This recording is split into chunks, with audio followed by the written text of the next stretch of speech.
اعوذ باللہ من الشیطان اللعین الرجیم بسم اللہ الرحمن الرحیم وصلی اللہ علی محمد وآل بیتہ الطیبین الطاہرین المعصومین۔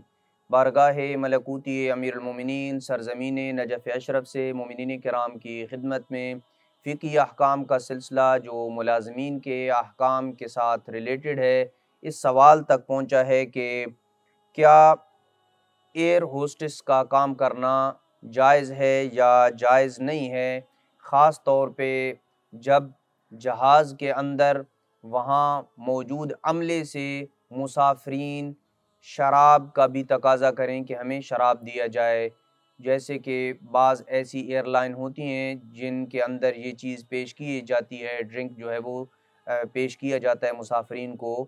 تو اس صورت میں کیا جہاز میں ایئر ہوسٹس کا کام کرنا یہ جائز ہے، جبکہ مسافر حضرات اس عملے سے یہ مطالبہ کرتے ہیں کہ ہمیں شراب جو ہے وہ پیش کیا جائے؟ تو اس صورت میں جو عملہ ہوتا ہے وہ بعض اوقات مضطر ہو جاتا ہے، مجبور ہو جاتا ہے کہ انہیں وہ شراب پیش کرے۔ تو کیا ایسے ادارے میں یا ایسے جہاز میں یا ایسی کمپنی میں جاب کرنا یہ جائز ہے یا جائز نہیں ہے؟ آیت اللہ سستانی دامت اللہ فرماتے ہیں کہ کام کرنا تو جائز ہے، لیکن شراب پیش کرنا جو ہے وہ جائز نہیں ہوگا۔ وصلی اللہ علی محمد وآل بیتہ الطیبین الطاہرین المعصومین۔